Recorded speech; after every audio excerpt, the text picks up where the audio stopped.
Good afternoon, everyone. Thank you very much for joining this side event. You're very much welcome. I'm very pleased to see a lot of familiar faces in the room, and I'm even more pleased to see a lot of unfamiliar places in the room, because this side event is mainly for the people who are not engaged with the work our organizations are doing, that we want to introduce to you, so that hopefully you could engage with our initiative. We're holding this event in order to introduce a rather new initiative that started recently, and it has a rather long title, which I would like to read out. It's called Multi-Stakeholder Task Force on Reconciling Selected Energy Sector Developments with Migratory Species Conservation. For short, we call this just an energy task force within our community. The Energy Task Force started recently, but the work behind it started already in 2010, when the Convention on Migratory Species, together with the African-Eurasian Waterbird Agreement, with the support of the German energy company RWE, started developing guidelines on avoiding or mitigating the impact of power lines on migratory birds.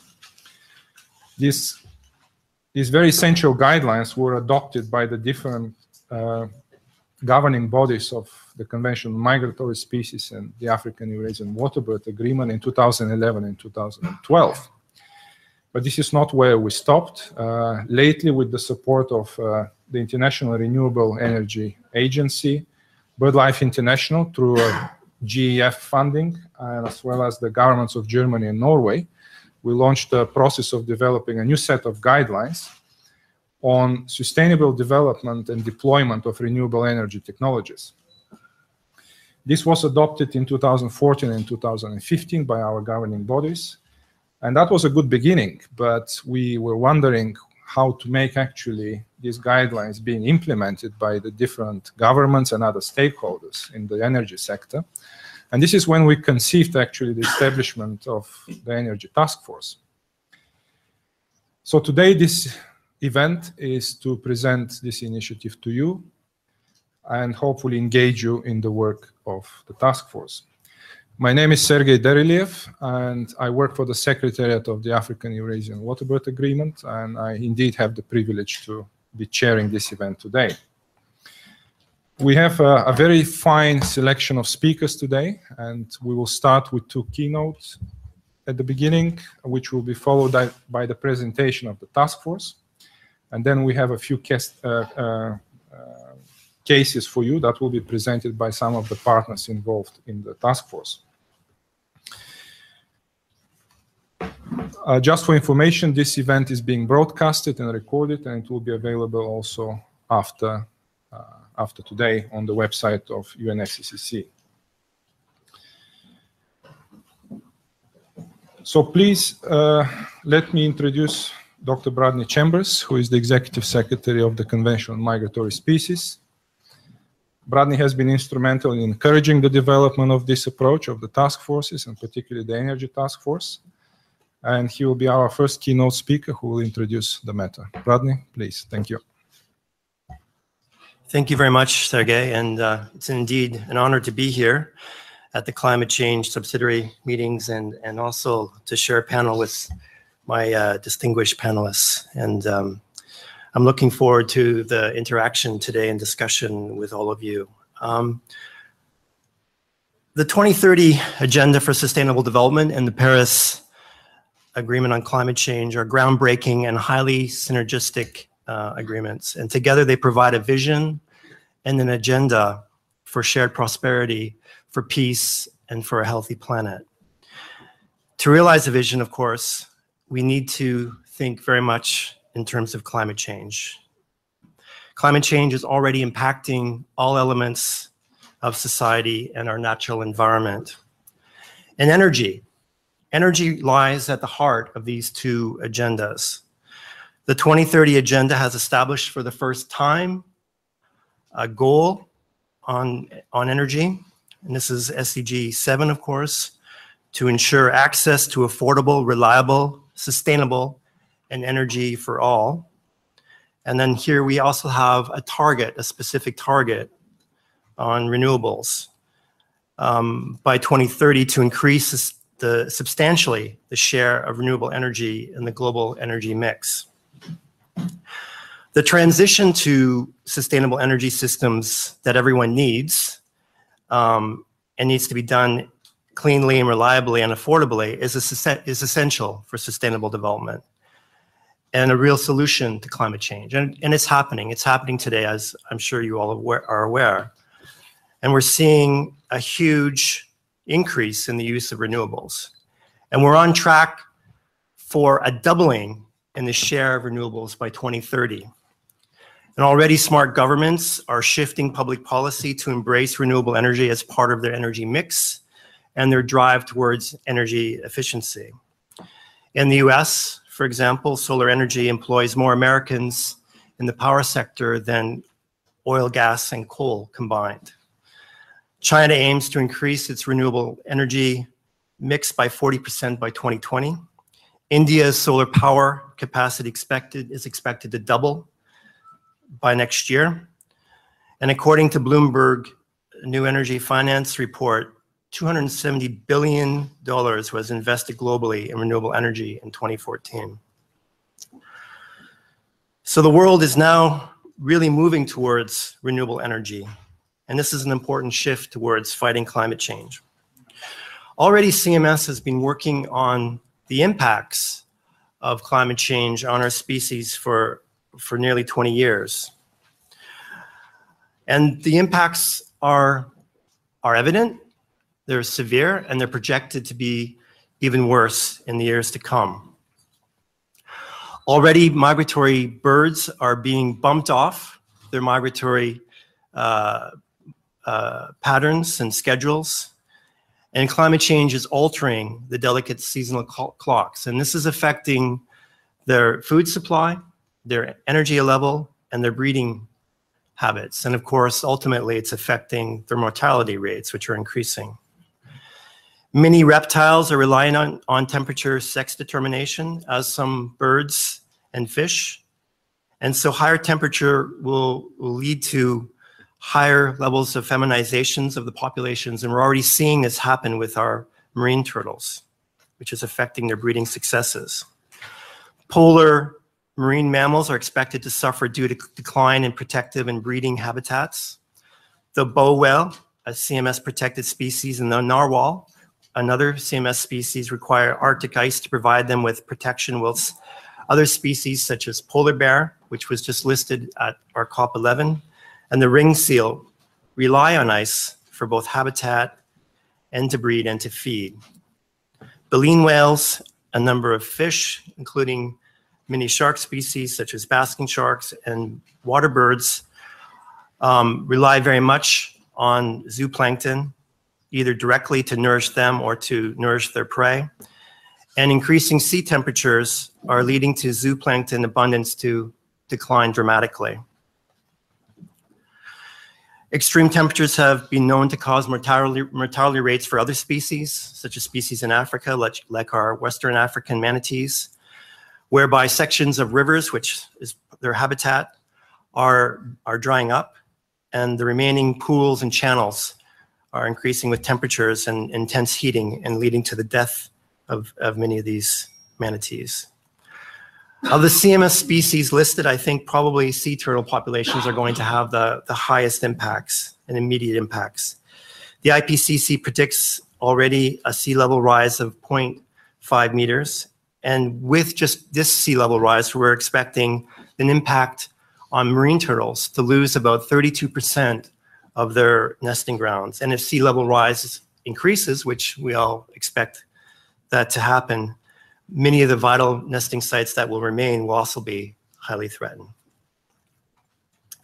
The CMS has been working to try to minimize the impacts on our species, on international wildlife.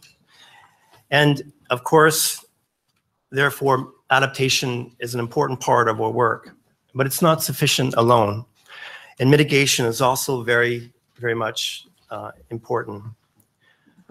And so in this regard, CMS fully supports policies towards a rapid increase of and deployment of renewable energy. But at the same time, where we're seeing huge impacts on migratory species from climate change, we're also seeing impacts from mitigation policies and the solutions for climate change, such as the deployment of renewable energy. And at COP11, a few years ago, the CMS and AEWA already published with BirdLife International a report on some of these impacts.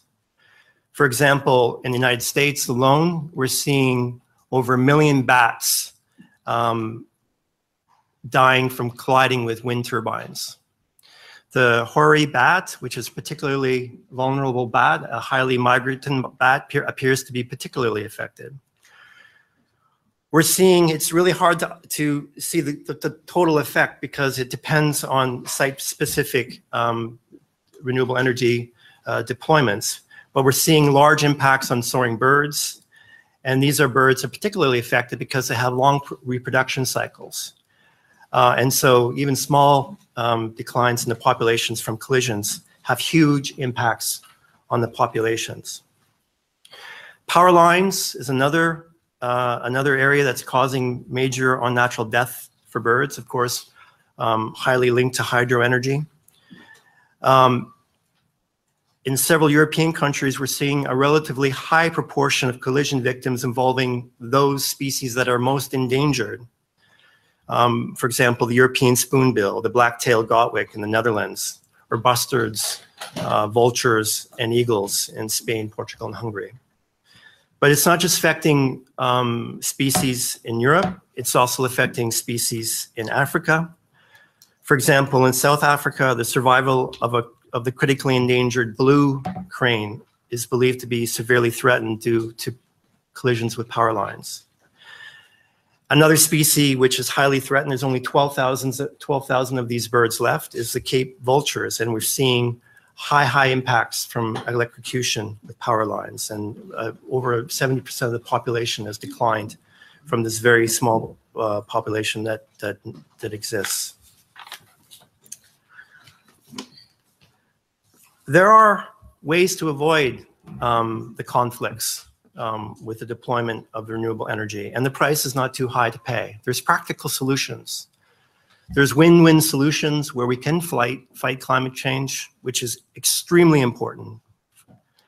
But there's also ways to minimize the impacts and have a win also for migratory species. And in doing so, we're not just implementing the SDGs that are directly relevant to halting or reducing biodiversity loss, such as SDG 14 and 15, but also many of the other SDGs, such as those involving human health and food production, such as agriculture, depend heavily on the ecosystem services provided by these migratory species. From the very get-go, when we started working on Sustainable Development Goals, one of the criticisms from the Millennium Development Goals were they weren't integrated. The SDGs were meant to be integrated. They're meant to be complementary, and they certainly were not meant to be to conflict. So we need to find ways to make the deployment of renewable energy more compatible with migratory species protection. At COP11, the CMS with AEWA adopted guidelines on how we could do this. And we're going to hear a little bit more about these guidelines as the panelists speak today. And we also created an energy task force that Sergey just mentioned, where we can get the stakeholders together and discuss ways and means of how we can deploy renewable energy in a safe way for migratory species. This has been work that's ongoing. It's work that is generously supported by the German government and the Ministry of Environment, Nature, and Conservation. And we're very thankful for this contribution. And Germany is a very good example and one of our champions, plus for their generous support and commitment towards reconciling energy and renewable energy deployment with migratory species. We need to have sustainable funding for this work to continue. It's really important. I think we're at a critical stage right now.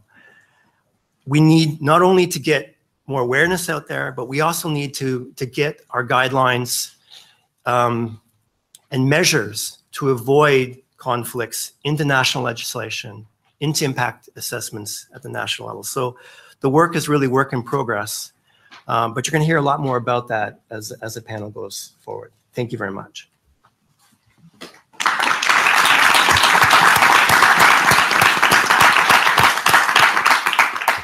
Thank you very much, Bradnee, for this introduction. And thank you for stressing that conserving migratory species is not a goal on its own, but it's part of the bigger sustainability agenda indeed.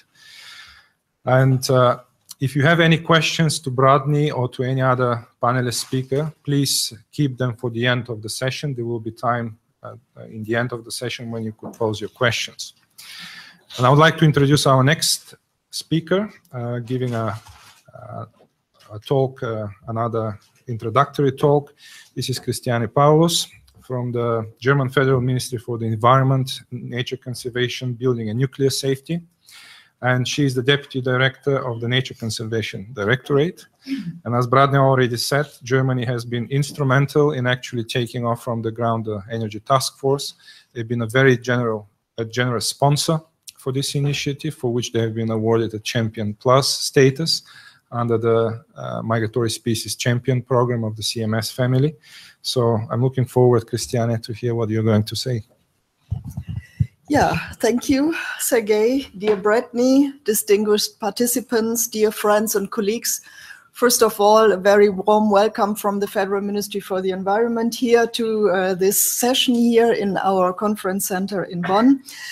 And thank you for inviting me for this side event. And I'm happy to be here not only because Germany is supporting the CMS Secretariat and the convention, and at the same time the UNFCCC Secretariat, but I'm also happy to be here because I think we need to talk. It's really an important issue that the climate change people, the climate change folks, the people who are working against climate change are in close contact with the conservationist world, and that we really share our experiences. And having said that, I'm very happy to see this room full here with a lot of people, and to see also that the task force is now fully operational and that we are actively reaching out to the world.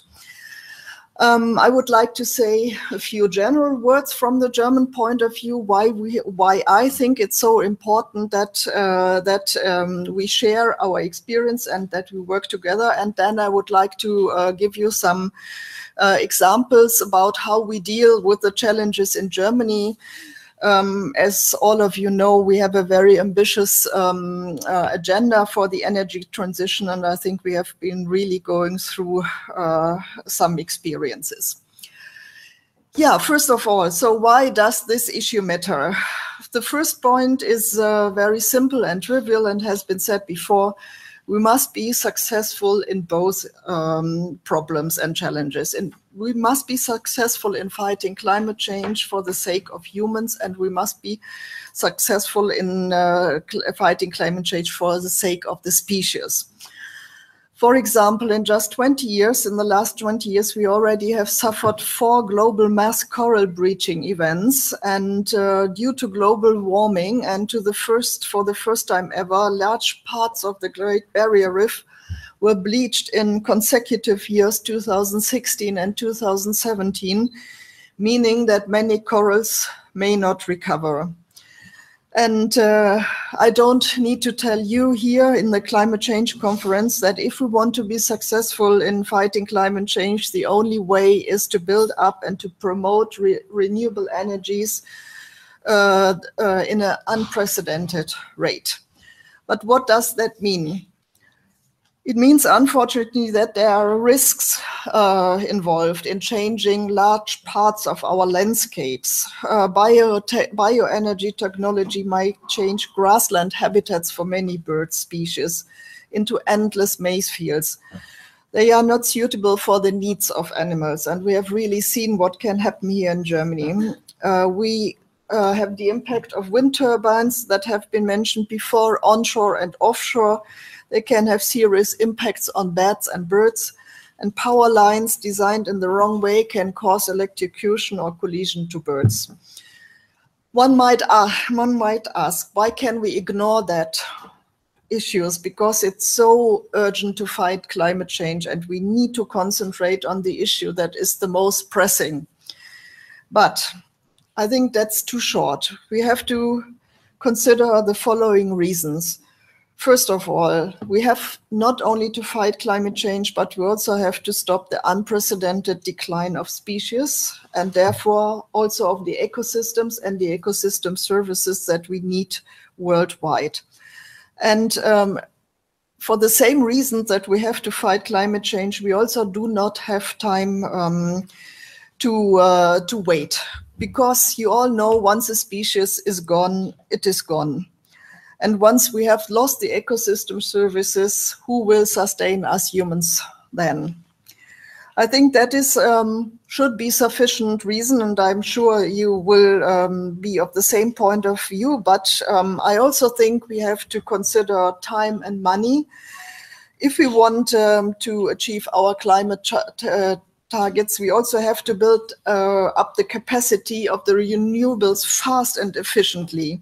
And then if we want to be fast and efficiently, that means that we have to avoid building up renewables and then find out that they have been planned in the wrong way, or in the wrong area, or in an unsustainable manner. That will also cause us a delay, because it can end up in being ordered by courts to replace or to remove already built infrastructure in that we need. Yeah, and thirdly, and this is something that we also have to get aware here in Germany, is that we can achieve our ambitious goals in energy transition only if we have the acceptance of the citizens that are affected by this. The infrastructure with an unsustainable impact on the environment and on nature is, and we had to learn it in Germany, less and less acceptable to a population that is getting more and more aware of environmental issues. So for me, the challenge is clear. We have to go together. We have to be on one side, and we have to do that in a manner that does not bring around new threats to already threatened species. But the good news is it's a challenge, but it's doable, and I'm really convinced it's possible to come along together. And I would like to give you some recent examples from our experiences here in Germany. The key to reconciling species protection and wind energy is location, location, location. That means also proper planning. And we have been dealing with this issue, and luckily, and I'm very pleased to let you know that we have passed in our parliament just passed a legislation to change the spatial planning law. The spatial planning law is the very first and earliest possible time where we need to consider the various uses of lands for the different social, economic, and environmental purposes. This is our administrative tool. And the new spatial planning law now says that we need to include the infrastructure for energy production and power lines now. And in having this part of the process, we also go through all this consideration of balancing even appropriate nature-friendly locations for renewable energy, as well as the impacts on biodiversity. So at the earliest possible time in the planning process, this is one of our very important findings. Then we also had some technical guidelines that we recommended distances of wind turbines to important bird areas, as well as to breeding sites and of selected bird species. That has also caused a considerable discussion inside Germany, but I think we have now really guidelines that are accepted and where we can work with. And in cases where the infrastructure cannot be ruled out, we try to mitigate the impact, and we could show that impacts can be lessened considerably by shutdown programs. And these shutdown programs, for example, for bats, have shown that through different research projects that it's possible to avoid the accidents with wind energy rotors by applying shutdown on demand. And we could define conditions that are dangerous for bats, that is from spring to autumn, before sunrise and after sunset, in nights with low levels of winds and fairly high temperatures.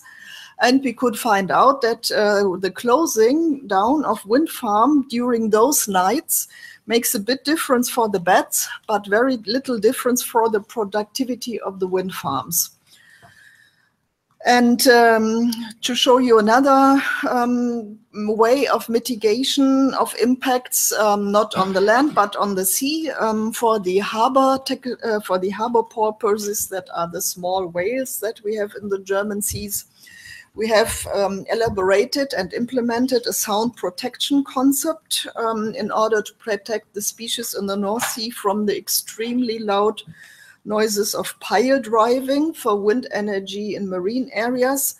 And I have to say, it works, really. Nobody did believe it in the beginning when we came out with the level of reduction, but it was also an incentive for the companies to deal with this energy levels. And we really have found out that the companies could do their work with this mitigated technology.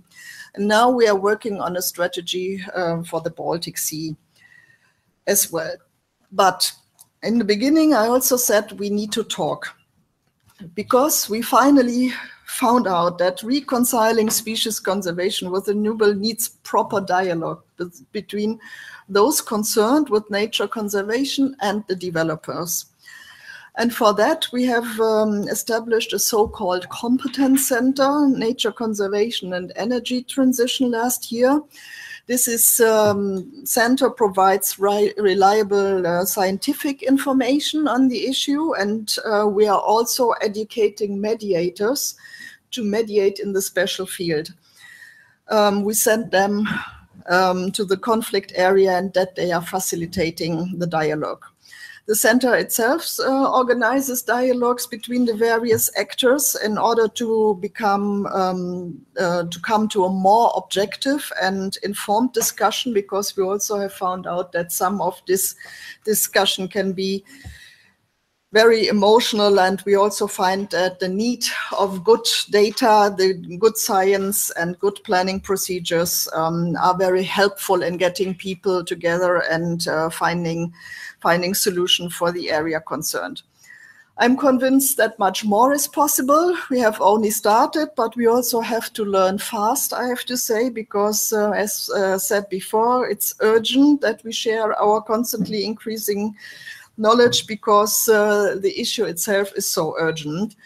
And having said that, I think I want once again to point out why the work of the Energy Task Force is so important. And I'm very happy to learn more about this during this session. Thank you very much.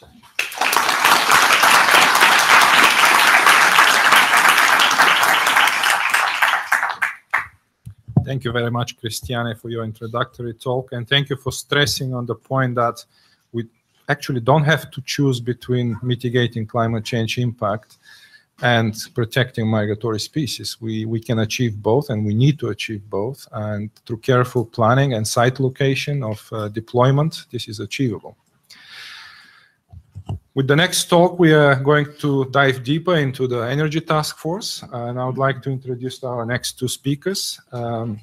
This is Mr. Jürgen Friedrich, who is working for the German Federal Ministry for the Environment, Nature Conservation, Building and Nuclear Safety, and who is the current chair of the Energy Task Force.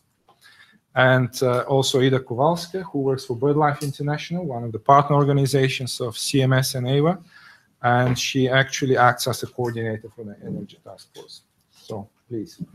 Thank you very much, Sergey. I used to do climate negotiations, just like many of you, until COP21, and then I was thrown into this subject. And as a chair of the Energy Task Force, I have learned three things. Because sometimes when you come from the climate change negotiations, you may think, well, this is an issue. Well, yeah, there some species are impacted, but if we have to solve this major energy transition problem, we will perhaps not have to look as closely as suggested by some of the conservationists, because we need to move fast. And as has been said before, in my capacity as a chair, I could confirm that I've learned three things. It's not a minor issue. We've heard Bradnee mention some of the examples. The second thing is it's not a conservation issue. It's also an issue that should concern people that are concerned with advocating renewables. And I think Dr. Paulus has pointed that out quite clearly. So in the end, this is not about nature conservation on the one side and fighting climate change on the other, but it has to be done together, as was mentioned by a lot of the speakers. And coming from both sides of the coin, I can confirm that very much. So the Energy Task Force was created, as we have heard, by 124 states that are parties to the Convention on the Conservation of Migratory Species and Wild Animals, together with 76 state parties of the African-Eurasian Migratory Waterbirds Agreement. And both of these institutions, as we have heard, CMS and AEWA, they have adopted pertinent guidelines for these matters for renewables and power lines and their reconciliation with the energy, with migratory species. The Energy Task Force essentially has the aim to help implementing these guidance documents, but it goes beyond that in trying to connect actors, and I will speak about that in a second. First of all, the Energy Task Force scope is really global, and as we can see, and it covers all types of renewable energy in principle. But we have found that to get a hands-on start, we will concentrate on one of the most pressing issues, which is wind energy and the power lines and their impact on migratory birds in particular. And now if you look at, we've seen that. But if you look at the major global flyways that we can see here on the screen, you will find that really this is a global issue. If you just look at migratory birds alone, and to not overburden ourselves, we have started to concentrate first of all on Europe, Africa, and the Middle East. And as you can see here, some of the major flyways are concerning that area: the East African, West African flyway, and then Central African flyways. So while the task force geographic scope is global, we will concentrate on that. But you may still ask if each country, as we've seen from Dr. Paulus, is already doing something on its own on this issue, why do we need now another international task force? Why another institution? And I think the answer to that is three things, three reasons. First, we want to connect actors, we want to promote best practices, and we want to stimulate research.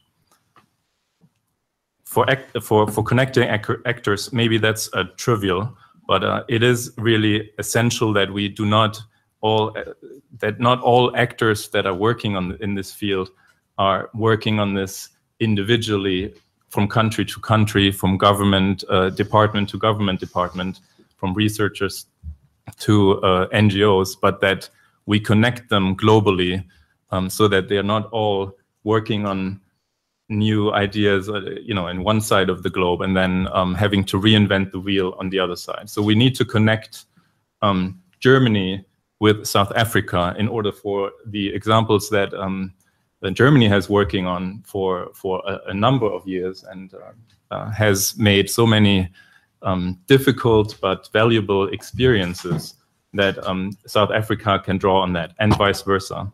So that's an obvious point why we need sharing of best practices internationally, and the Energy Task Force wants to do that. It also wants to stimulate dialogue between parts of the government, because what we see is that sometimes governments are so fragmented that you have the energy departments and you have the environmental conservationist departments not talking to each other. So obviously, when you design your energy transition policy, you may want to know how you can do it in a way that it's sensitive to species, but you would not know perhaps where the problem is and why it's important. And at the same time, the people working in the conservationist side of things, they don't know how their experiences, their knowledge can actually transform into a sensible strategy. So we would like to, actually this is why we're here, to get into the minds also of the climate and energy community and stimulate dialogue in that sense. Furthermore, and you see that here, furthermore, we want to connect researchers and policymakers so that the research that is out there will be available to policymakers, again, mostly on the energy side, and at the same time, the policymakers have an opportunity through the task force to come to researchers and say, well, what kind of research is out there on this and this specific problem. And finally, we also want to build bridges between the energy industry and environmental stakeholders apart from the government side. And Christiane and Paulus has mentioned a very good example from Germany, how constructive dialogue can become if there's a platform for it. And we would like to be that platform also on the international scene. So with that, I will hand over to Ida, who is our coordinator of the Energy Task Force, and she will explain a little bit in more detail who the actors are that are involved so far, and what we are planning in more concrete terms. Thank you very much. Thank you, Jürgen. Good afternoon, ladies and gentlemen. Thank you for joining us today. So you see up here, this is the current list of our members of the Energy Task Force. And as Jürgen pointed out earlier, our aim was to invite the relevant representatives of energy ministries and environment ministries in 3 focal regions, Africa, Middle East, and Europe, initially with the aim to grow it in the future. So we've invited stakeholders that have an interest both in developing renewable energy, but also safeguarding migratory species. So we tried our hardest to identify experts in the field and stakeholders that are willing to learn and engage with us. So we have a range of intergovernmental bodies, including the African Union, who are working on deploying renewable energy in Africa.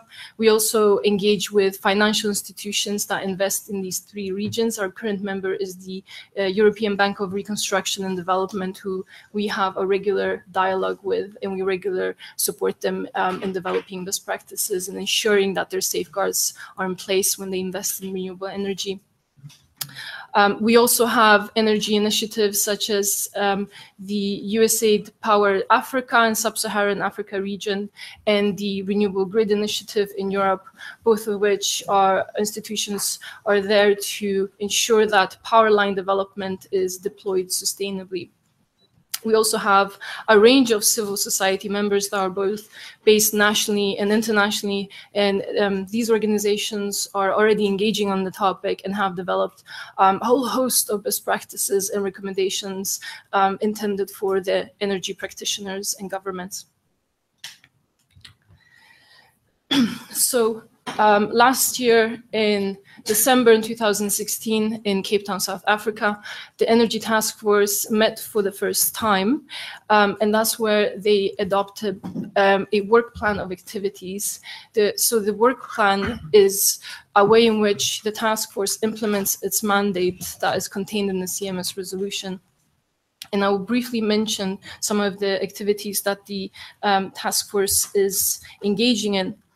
So as mentioned earlier, there are a set of guidelines that AEWA and CMS have developed and they are adopted, and these guidelines concern the integration of migratory species consideration in renewable energy and power lines.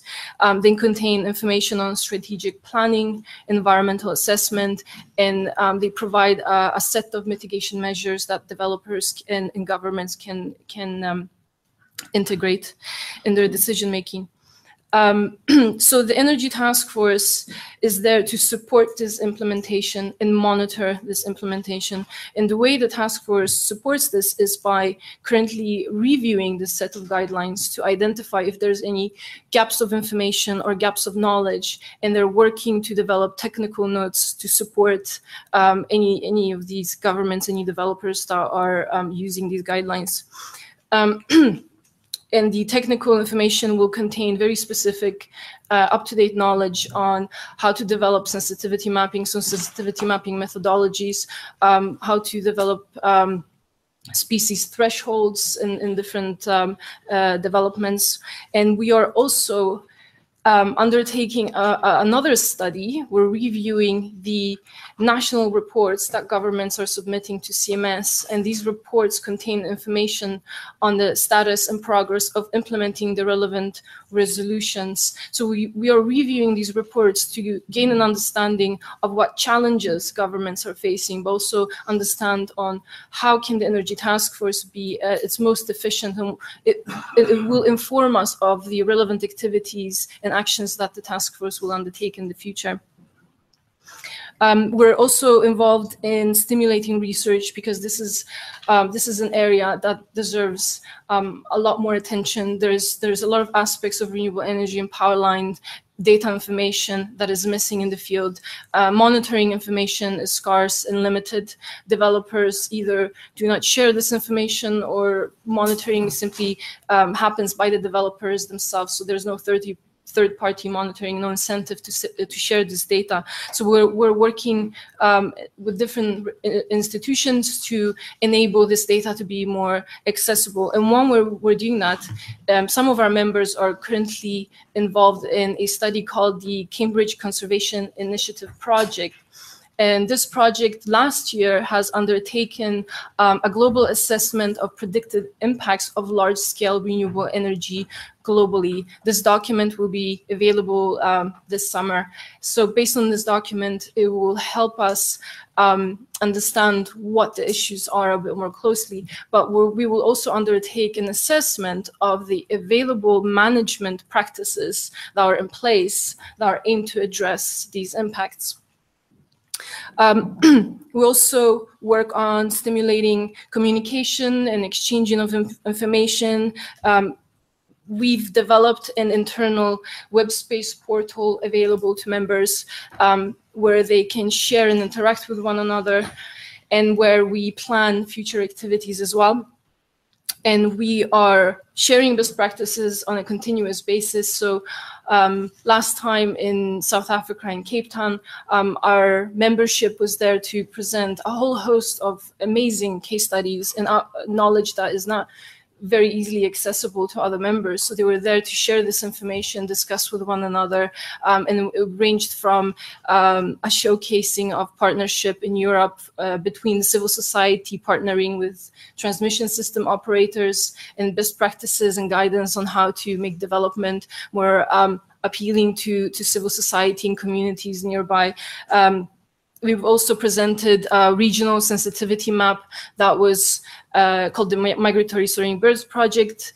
It covered the species map of Middle East that has now been expanded to the Mediterranean. So we have a whole host of case studies. And next time will be in September this year in Bonn, will be the second meeting of the Energy Task Force. So I would like to extend this invitation to all of you sitting here. If you're interested and would like to know a bit more about these case studies, please do leave your business cards or talk to us or find us on the Energy Task Force CMS website, and you'll find more information on this. Also, if you would like to access these guidelines, our CMS and AEWA that we just mentioned earlier, we can share that information with you. So I hope you've got sufficient information on a lot of the things that we are undertaking, and I don't want to take too much time. I want to allow you to have some time to listen to the case studies that are coming up next. So thank you.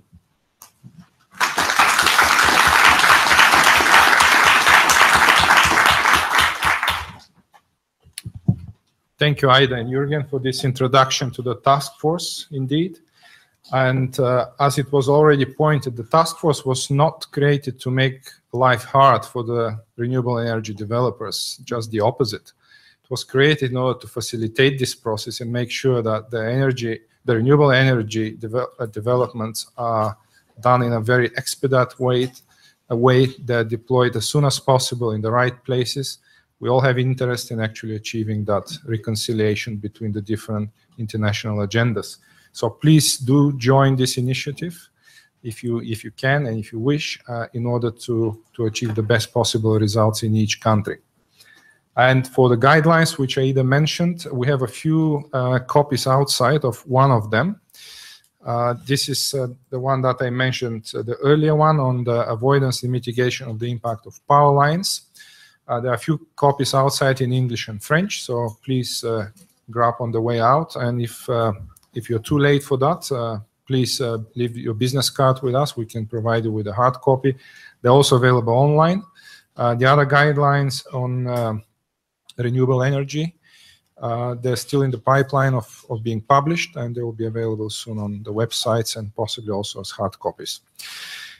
We are a little bit behind schedule, therefore I would like to proceed to the first case study, which will be presented by Edward Perry from BirdLife International.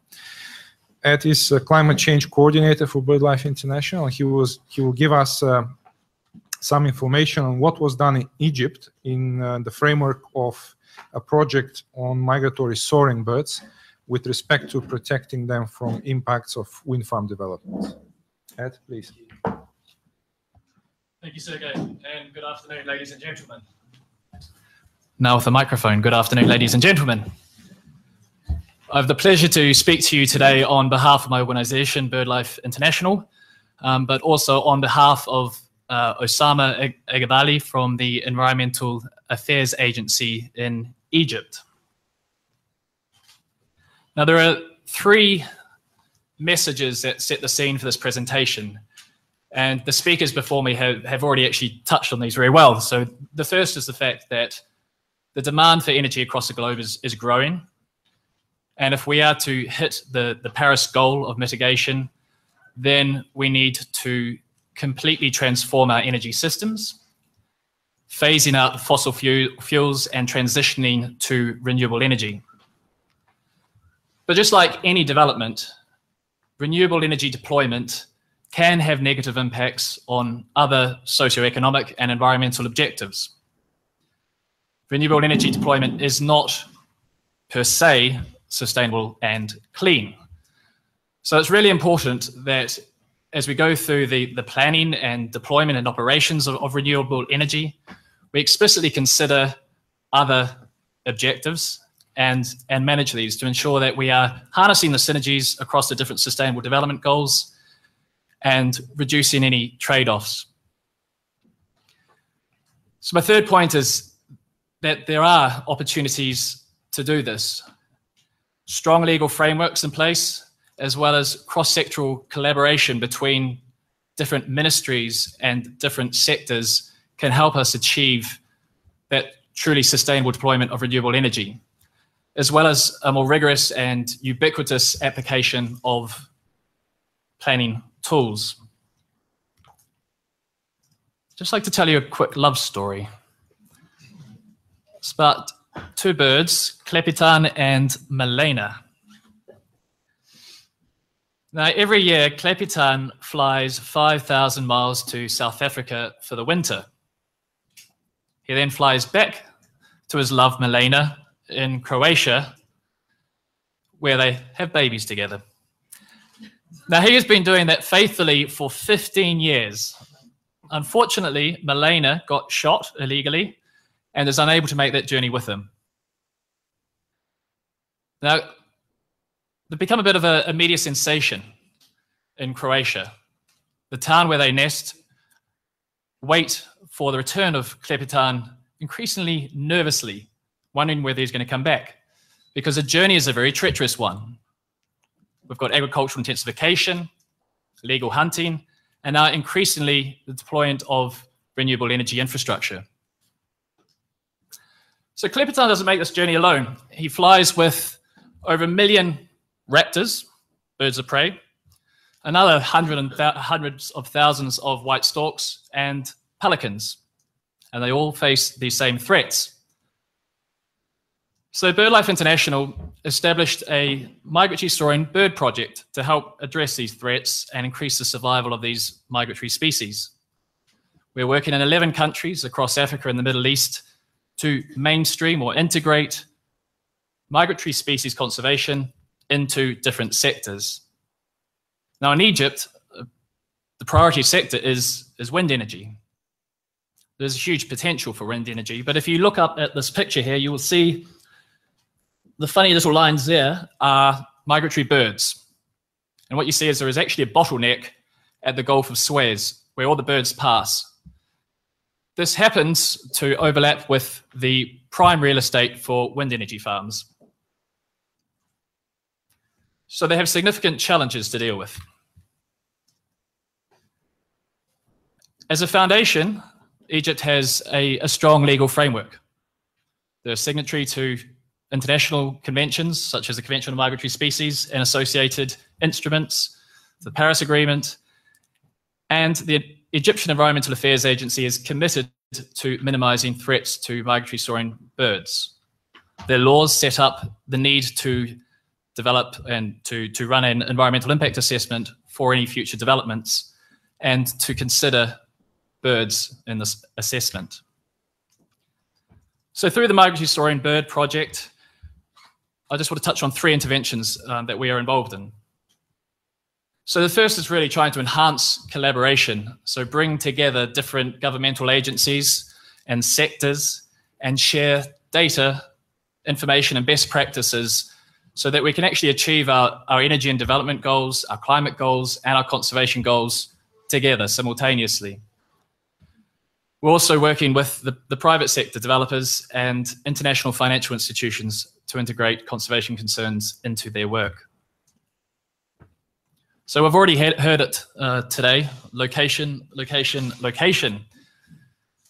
Siting is absolutely critical for reducing impacts on these migratory species. And so we recognize there's a lack of site scale, basic, accessible data on biodiversity to inform planning. So we put together a soaring bird sensitivity mapping tool, which provides unrestricted access to regulators, developers and investors to spatial data sets relating to soaring birds. There's a simple formula that we use to assign sensitivity to these different sites so people can make an objective comparison and assessment of potential wind energy sites. Now, I just want to emphasize here that a fully participatory and transparent, rigorous environmental impact assessment is fundamental. The sensitivity mapping tool does not replace that. It only informs and complements the EIA process. So the third set of interventions is around best practices and training.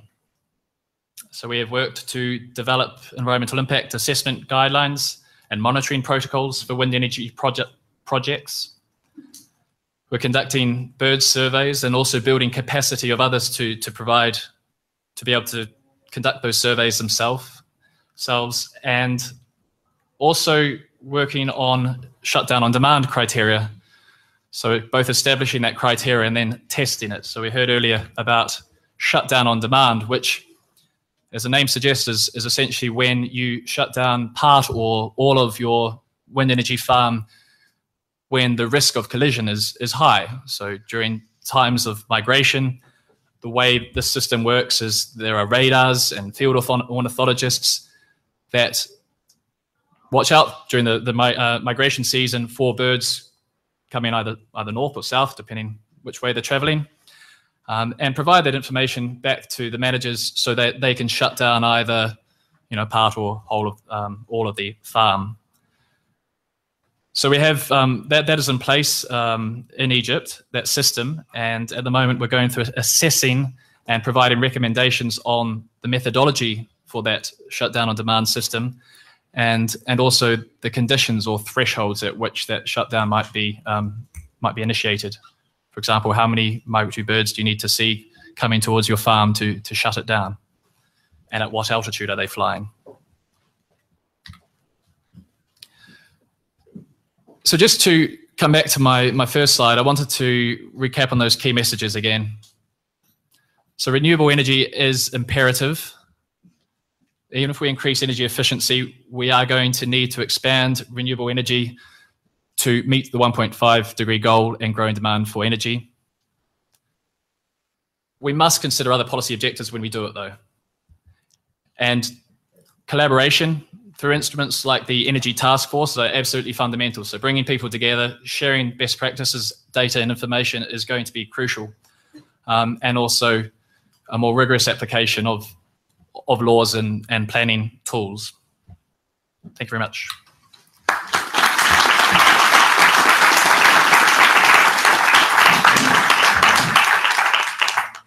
Thank you, Ed, very much for this very interesting presentation. Thank you for keeping up with the time.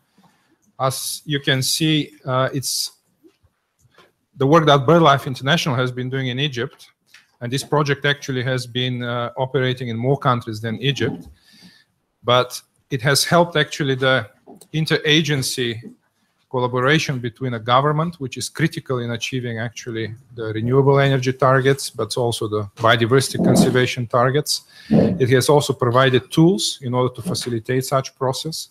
So these are all approaches that the Energy Task Force actually is going to amplify across the region where it's operating. So the value of this initiative is actually quite significant. And I would like also to thank Ed for bringing a love story into the picture, because we didn't have one so far. Thank you. So our next speaker is Eric Knulling from the Nature and Biodiversity Conservation Union in Germany. He is a policy officer for bird conservation and former policy officer for energy and power lines. So his expertise is very much in the field of energy and power lines. And Germany is actually one of the countries which has the most rigorous and robust regulations on mitigating impact of power lines on birds and other biodiversity. And Eric is going to give us a slightly different cut from the perspective of what the NGO sector has been doing on this issue. Eric, please. Thank you very much. Thank you for the opportunity to talk about the German perspective, also from the NGO perspective on the topic of power lines, which, as we all know, the development of power lines is essential for the renewable energy sector in Germany. I will probably stress some of the points which Dr. Paulus has already mentioned. So I try to keep it very short anyway. So Nature and Biodiversity Conservation Union is the biggest environmental organization in Germany. We are partner of BirdLife. BirdLife is the roof organization. So we are actually the performer of this association in Germany. We have 620,000 members and supporters and many local groups. So we are spread in the whole country, in all regions. I will talk about a few topics which I will not explain at that moment. As we all know, we need grid expansion. In Germany, we have the special situation that the energy production is located in different areas than the energy consumption. So we have to bring the power from the north, especially from windmills, to the distribution consumption centers in the south and the west. We also have the phase out of nuclear power plants in 2022. Until then, we have to compensate the loss of, or the lack of energy in these sectors. We have different current and voltage levels of the power energy. I want to point out the right map. Those are all the projects that have to be realized in the next 10 years. So there are about 6,000 kilometers of grid development actually happening in the next years. I briefly want to point out the impacts of power lines on birds, because birds are the most affected species group. First, we have the problem of electrocution on medium voltage power lines, which are not essential to the whole grid development that we are talking about for bigger exchange of power.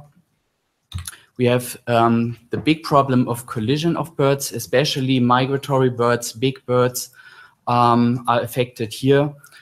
We just recently published a study where we assumed or estimated the amount of birds actually colliding per year. The estimation is between 1.5 million to 2.38 million birds colliding with only transmission lines in Germany. Other effects are displacement. Birds avoid certain areas where power lines are erected. We have an indirect effect of predation, because power lines in open areas attract predators, because there are other structures missing, like trees, where they would actually perch. And of course, in forests, we have dissection problems in habitats. Besides all these international agreements and conventions, I want to point out the RGI, which Ida has already mentioned in terms of membership in the Energy Task Force. Just as NABU is part of the Energy Task Force, now the RGI, the Renewables Grid Initiative, is also. The reason why they exist is because there has been an European grid declaration between the TSOs in Europe, the transmission system operators, and the NGOs, or some NGOs. There are about or over 30 members in this renewable grid initiative involved. As Ms. Paulus has already addressed, we have a lot of work, there was a lot of work done to actually implement nature conservation into the whole grid planning process. The Federal Grid Agency is one of the central institutions that puts a high standard on environmental protection on grid planning. We have 5 different steps which follow each other about the requirement assessment in the first place. Central here is the grid development plan. And after the legal fixing of all these certain projects that have to be actually realized, the spatial planning process begins. All of these 5 steps are accompanied by public consultation processes, which is also a big step. Some of them are PCIs, projects of common interest, so that means they are also important for the power distribution within the European members. I will jump over these slides. They're more detailed how the actual planning process works, and want to come to best practice examples where NABU is involved. First, we have additionally to the guidelines that we have for the CMS with the work of RWE, we have the Association of the Electronic Companies in Germany, together with a lot of different institutions such as NGOs, bird protection authorities, manufacturers of certain protective devices, also the TSOs, and one working group that established these guidelines, which are not legally binding, but which are the only standard or the only guidelines we actually have. And they exist for 2 years now. We will see if all these parts in there will be looked at in the planning. But as I said, the Federal Grid Agency puts a lot of focus, especially on bird protection in the grid planning. Parts that we have, there are area categories, which are classified as compatible with grid expansion, where birds are, and some that are not. And we have a clear classification of actually these species that are affected, because not all bird species are affected by power lines. I will jump over this because we have to save some time. The whole problem of electrocution is actually solved by law in Germany. The distribution grid operators have to make their power poles bird safe, actually until 2012, but most of it has happened actually. So together with the RGI, NABU has had a best grid project. The initiative brought together single NGOs with grid operators.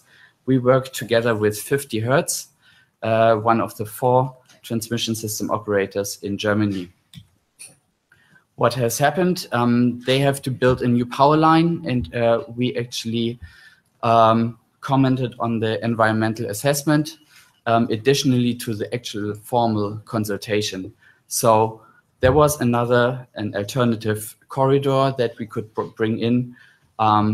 We could also bring in the consideration of different pylon types, so to use collinear pylons instead of really high and several level story pylons. At the end, there was a pretty good compromise on how to erect these power lines.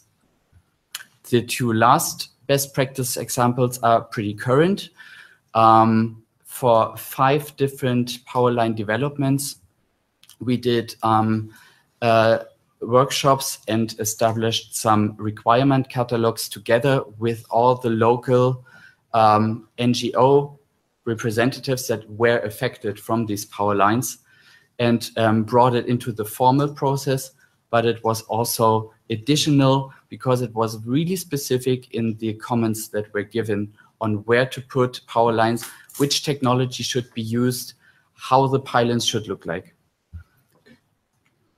The last one is very, very current because it's just in the development together with the Renewables Grid Initiative.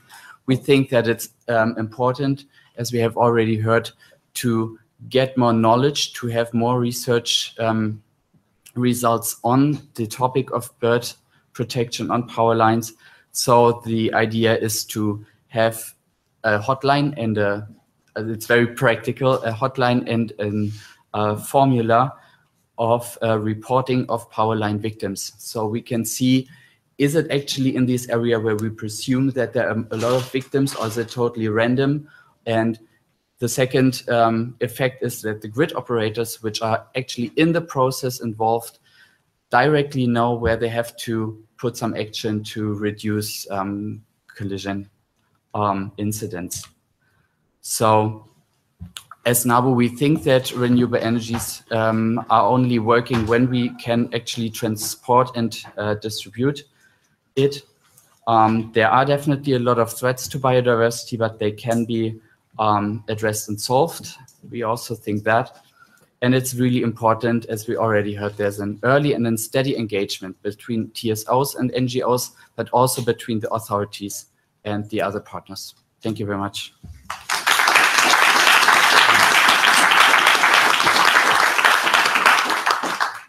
Thank you indeed, Eric, for showing us this absolutely great cooperation between NGOs and governmental institutions on achieving actually mitigation of impact. The practices and standards that you have established in Germany are something to serve as a model for other countries.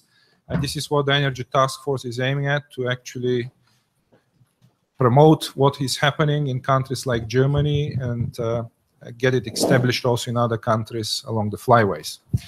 Thank you very much once again. And our last speaker today will be John Lunchberry from the Royal Society for the Protection of Birds in the UK, which is also another of the BirdLife partner organizations. John is Principal Climate Change Advisor for RSPB, and he will talk about siting and location. As we heard several times today, location is absolutely critical in avoidance of negative impacts of renewable energy on migratory species and biodiversity in general. So John, thank you. Okay, thank you. I shall try to keep this fairly brief, as we're short on time. So I'll sort of skip those. This is really about trying to plan in advance where you put your renewable energy, in the UK in this case. So what we did initially is we looked at resource availability. That's the map on the left. Then we took out areas where there are physical constraints for things like wind or solar, mainly in the highlands, rocky highlands and things, where it's quite difficult, and it's also difficult to get the power lines out. Then we put in policy constraints, which are areas of outstanding national beauty, large nature reserves, etc., etc. And then finally, we put in a whole load of ecological sensitivity data, which we have anyway, to exclude certain areas. It looks as though we've actually excluded everything, but we haven't. So what we did next, we tend to do this, we use the government's calculator, known as the 2050 calculator.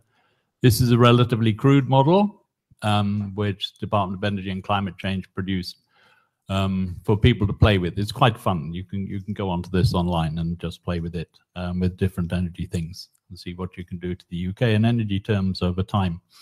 But it's sufficiently robust to be able to plan different scenarios for energy. And in fact, we came out with 3 main ones, but we could have come out with an infinite number of possible renewable scenarios. And this is it. I can't blow it up much. We went for a lot of floating wind. That's the sort of blue stuff out at sea.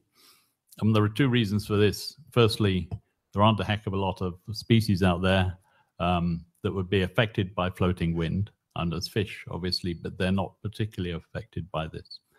But it also gives much more constant and higher wind speeds. So if you put turbines out there, you will actually generate more. The closer into land you get, the more impeded they are. And there's quite a lot of fixed offshore wind that you could do. Very little tidal stream in the UK, very little hydro, generally speaking, mainly because the suitable sites for hydro were used many years ago.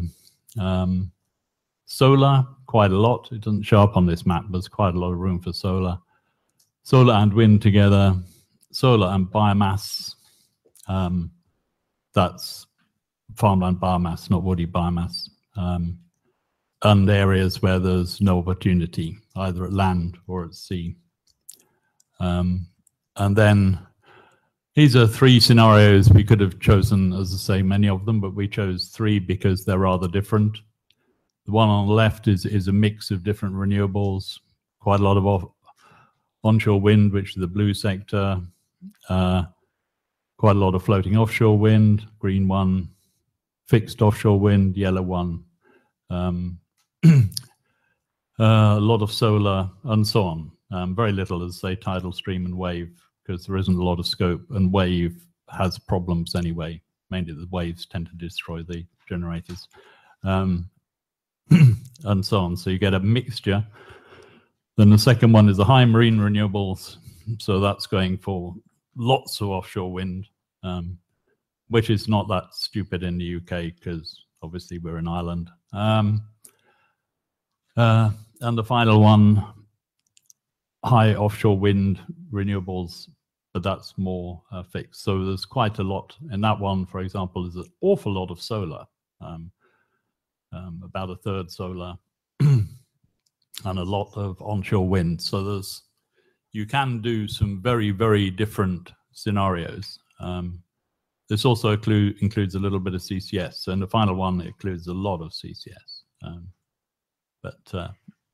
So what we're trying to demonstrate is if you use ecological constraints and other constraints, physical, or things like national parks, you've still got plenty of room to do all sorts of electricity generation over time and go to 100% renewables. This is for 2050 because it was done on a 2-degree target, but it would equally apply to a 1.5-degree target. You just do the construction fast enough. And some recommendations: set ambition, as say, that was set for a 2-degree target, so we'd have to go down much faster than that. Plan for nature, identify suitable sites, develop roadmaps, improve ecological evidence base, which you can always do, eliminate energy waste. This is pushing energy efficiency, which makes sense anyway. Promote low carbon, low ecological impact innovation, transform low carbon heat and transport. The UK generally is just trying to decarbonize the electricity system and then use electricity for everything, including cars. And yeah, I'll stop there.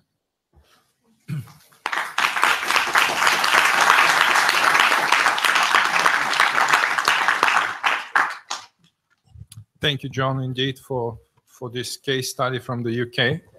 And we can see that spatial planning is in the heart of avoidance of negative impacts, not only in the case of renewable energy, of course.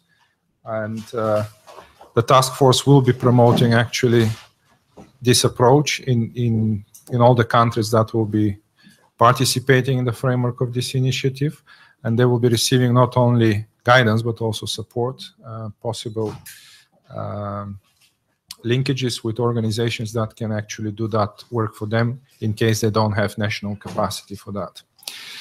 So with this, we concluded our presentations today, and we have a few minutes actually until our end of the session to take some questions or interventions from the floor, and I would like to invite you to do that. So yeah, so this blue box here is actually the microphone, and it could be easily tossed from one to the other end of the room. It's soft, don't worry, you won't get hurt. Okay, so somebody right at the back has to ask the next question. It's Jessica Shankelman, I'm a journalist from Bloomberg News. I had two questions. Firstly for John, I was interested to know how your recommendations on the UK's renewable energy targets fit in with the court case yesterday that said, you objected to 4 offshore wind farms being built in Scotland, and specifically why you think, is floating offshore wind better than fixed on offshore wind for birds, or is that just because it has a better yield?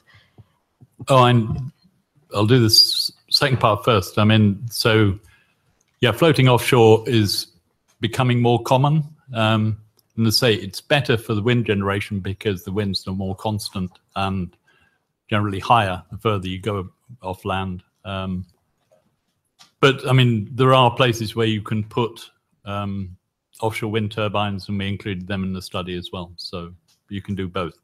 On the Scottish thing, yeah, we do object to certain wind turbine and indeed other power constructions. And the ones in Scotland were mainly because they were on pathways, as somebody mentioned earlier in the day, and birds fly in and out on certain routes, and especially large birds tend to fly into things, especially if they're on migration. But that wasn't the case in Scotland, I don't think. So yeah, we object to all sorts of things, and we usually on land, wind turbines, we only want them moved sort of a few hundred meters. It's to get them off flight paths, for example, for large birds, which come in like jumbo jets. They don't jink around very easily. So yeah, we do object to some wind farms, but mostly we have no problem with it at all. Yeah.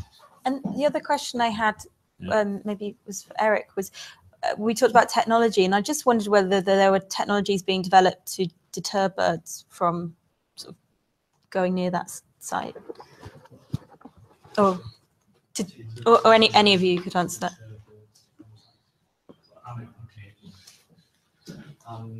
There are some pilot projects. There are some pilot projects of deterring birds from dangerous zones, but it's actually pretty effective to have these obvious signals like these bird protection markers on the power lines. The effectiveness is about up to 90%. If it's the most effective kind, there are different types of protection markers.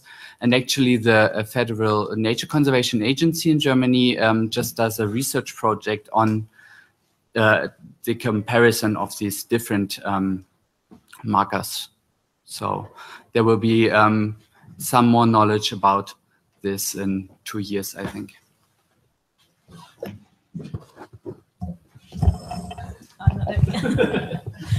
Ida, please. Yeah, can I just add one more thing to that?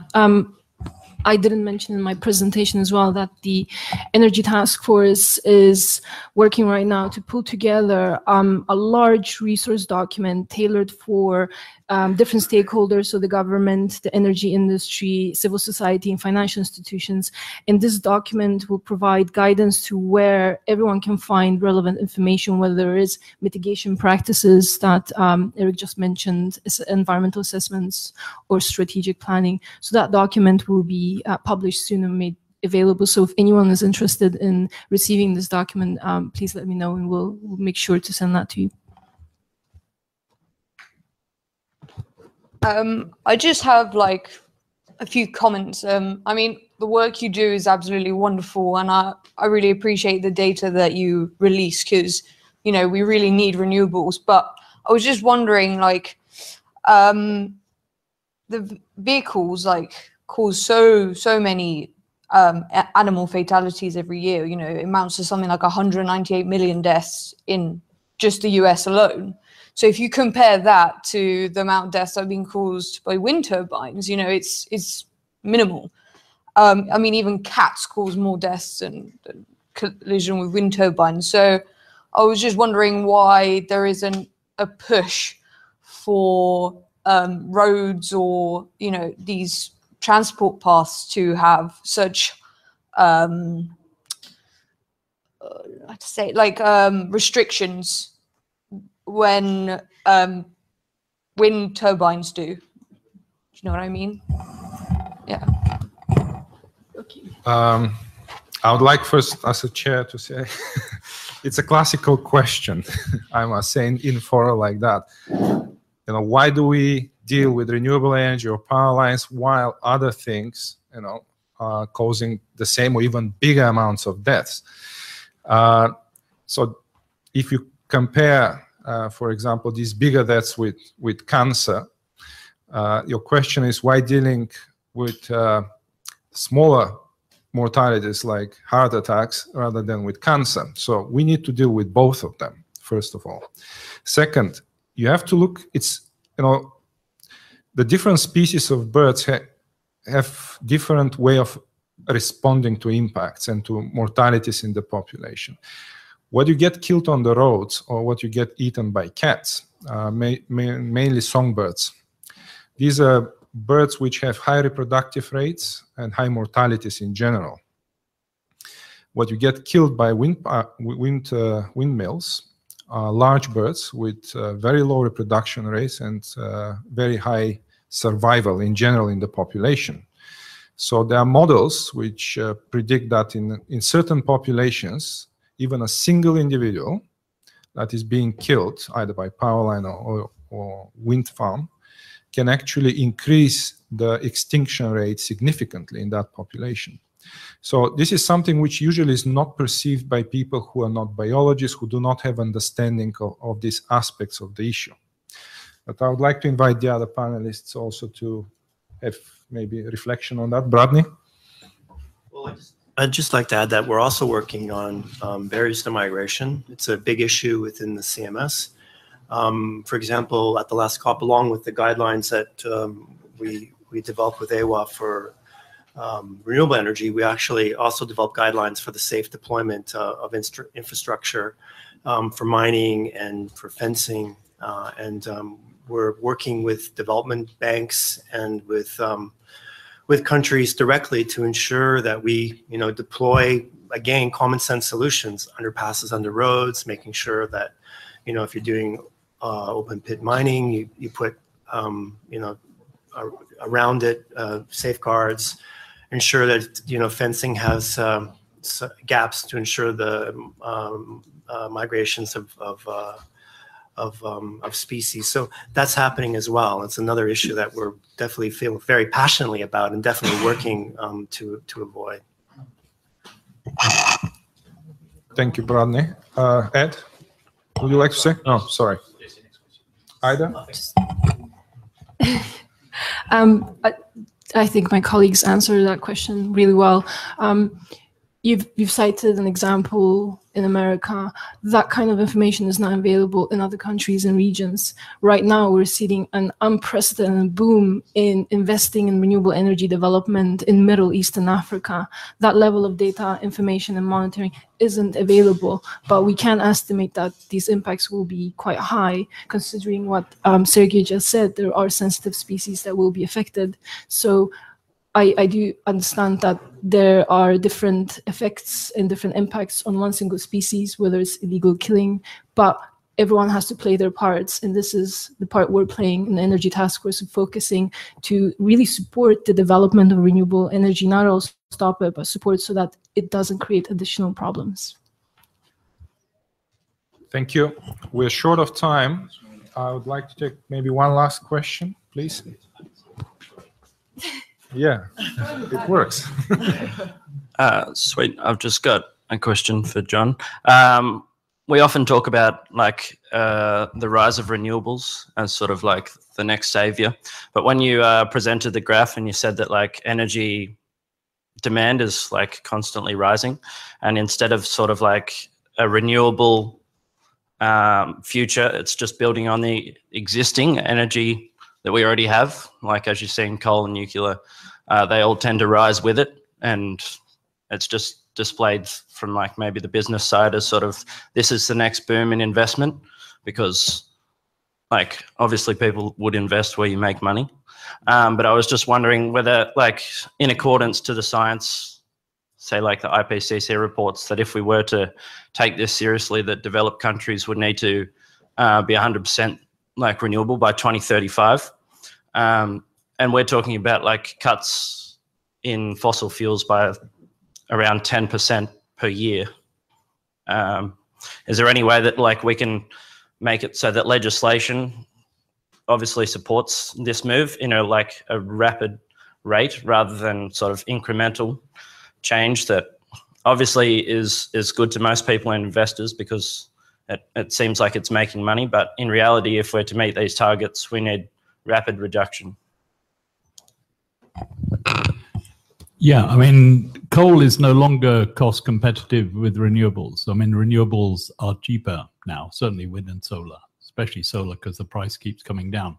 So why would anyone invest in coal? I mean, it's insane. And that's why America has the problem with coal-fired power stations closing down and Trump getting elected. I mean, coal is going out of business, basically. Gas and oil-fired stations are getting less competitive. I mean, gas is still pretty competitive. But generally speaking, if you're going to invest, you'd invest in renewables and expand like mad. And if you had an old coal-fired power station, and in many countries, certainly in the UK, most of our coal-fired power stations are built in the 60s or 70s. They're way past their design life, and they're just staggering on because they can, sort of thing, But they should really start closing them down. So I think, I mean, quite genuinely, the fossil fuel era is coming to an end and has come to an end for coal, and people should just get out of it. It's not an economic business. Just as Australia proposes to give a $1 billion subsidy to an Indian/Australian coal company and open the biggest coal mine in the world. That's supposed to open for the next 60 years and they haven't even started mining coal. Right. They'll be lucky. Yeah. But yeah. Thank you very much. Yeah, please, Ed. Okay. Just very quickly to add to that, I think the other thing that we haven't discussed here is energy efficiency. So there's huge potential to make mitigation gains through energy efficiency, and that needs to be done at the same time as transitioning to renewable energy. So we are actually reducing the overall demand for energy. Thank you, Ed, indeed, for adding this point to our discussion. Any last burning question here in the room? No. Thank you very much. We need to conclude this event. Thank you all for joining us today in this room. I hope that you managed to learn something new. I hope that we managed to make you interested in this initiative, and I hope to see many of you actually joining the task force in one or another capacity and working on with us on ensuring that renewable energy does get developed in a way that we all actually want. Thank you very much, colleagues from the panel, also for your interventions and time. And last but not least, thank you, Germany, for your generous contribution, which made all this happen. Thank you very much, everyone.